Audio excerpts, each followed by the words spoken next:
Alright, let me cut this video. Good afternoon. Happy Friday, everybody. I had a couple of things I really wanted to. I learned this when I was in Aruba, or discovered it, I should say. Um, I think I want to title this Expectations. I'm trying to say expectations versus it doesn't matter. Maybe it should be expectations and it does matter.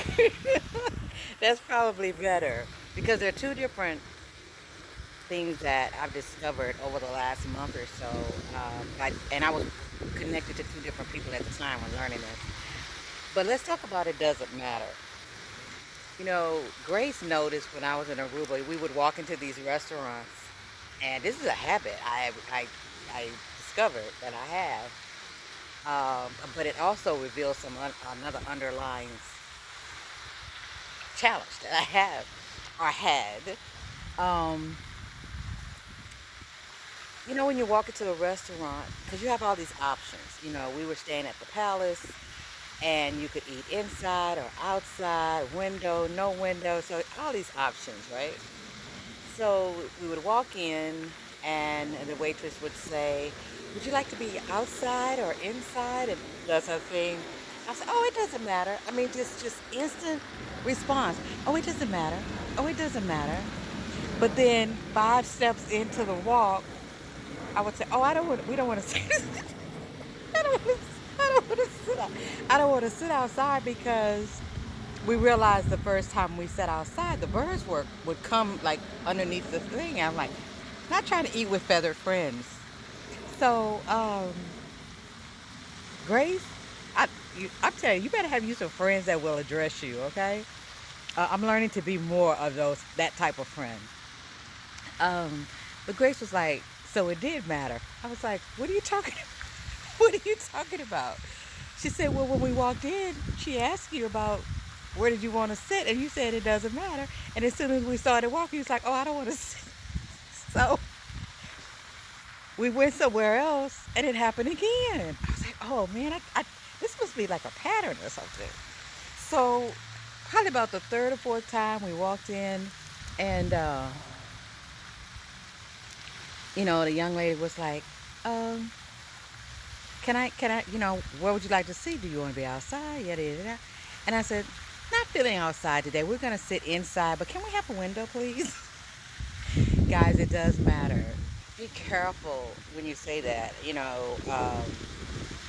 I was thinking about this. I said, God, I do that a lot. I am a reformed people pleaser because I just don't like rocking the boat. Never have. Didn't really like confrontation. But everything is not confrontational, and don't allow people to put you in that confrontational box like everything doesn't have to be agreed upon. I don't have to agree with the way you're treating me. I don't have to agree with the way your conversations are going with me. How I deal with that is my choice. Do I want to say something to you or not? That's my choice. And so I didn't realize I was doing that, but that was just a good lesson that I learned. And now what I do is I pause, and I'm checking out the restaurant. I'm like, you know what? It's beautiful outside. The wind is blowing, no birds. So yeah, let's sit outside. So then the other one was expectations, and this was so profound. And this person said, okay, so here's what I said. I said, I'm working on not having expectations in people because my take on it was that I can have expectations of people that they don't necessarily have the capacity to fulfill. And so now I'm looking at that and I'm going, well, and I thought it was a good thing when I said it, because I'm like, because here's what it does. It keeps you personally from being disappointed. So I was like, yeah, and I even prayed about it. I said, God, give me grace so that I can learn how to just let people be themselves, so that I'm not disappointed when I feel mistreated or not supported or whatever that word is. And I said, because here's what happened. Here's what I saw. We treat people differently. And when people didn't necessarily respond or treat me reciprocally, is that yeah, um, as I would have treated them, or something that I would have done and said, I saw it as wrong. And so then I said, okay, well, Jonah, that's how you would have responded. That's how you serve. That's how you support your friends. They don't necessarily support their friends that way. They don't do X, Y, Z. So I'm having a conversation with someone who's becoming a very, very, very, very close friend, and the comment was like, why shouldn't you have expectations? And and then it was said, and then what was said was, God has expectations of us. So why shouldn't you have expectations of? And you just started running down these different relationships. Why shouldn't you have expectations of a husband, a fiance, boyfriend, girlfriend, business partner? He said, based on your expectations. And I sat with that for a second, and because in all these different areas, God has expectations of us. And basically, what the person was saying was, there's nothing wrong with it. What you really need to be addressing is does that person fit? Is that person a fit for you in that relationship? And I was like, whoa, man, that's good. And I couldn't argue the point. I had to sit with it. I never heard that perspective before.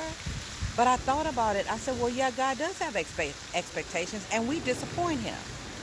We disappoint him, but his expectations, with the word behind it, give us the fortitude, or gives us the reason why he expects that. And so I started meditating on that, and so now I'm not so quick to give someone a pass for not being a good friend, or give someone a pass who doesn't see the value in me.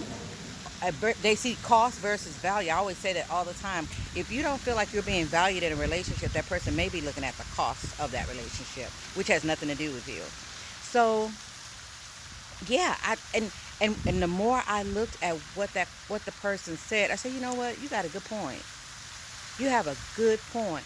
God does have expectations in us, and there's nothing wrong with us having expectations. There's nothing wrong with us wanting to be in relationships that are reciprocal in nature. You shouldn't be the one giving all the time. You shouldn't be the only one saying thank you and please, and just being there. And I'm into this whole seed and harvest thing right now, because God is just really sharing with me about it. And one of the things He taught me a couple of years back was seed time harvest market. We always talk about sowing a seed, and of course we have to give that seed time to grow, and then the harvest comes. Well, God told me, He said, Jonah, unless you take that harvest to market, there's no exchange. I mean, you can have a harvest, it's sitting on the back of the truck. If you don't take it to market and receive the money or whatever the exchange is, you go home empty-handed. So yeah, it's seed time harvest market. Isn't that amazing? Anyway, so yeah, I do have expectations. And sometimes what's revealed is that, okay, so you don't meet the expectations that I have for a relationship of this magnitude. So maybe I have you in the wrong place. Nothing wrong with it. Nothing wrong with you. Nothing wrong with me. You guys have a great Friday. Peace.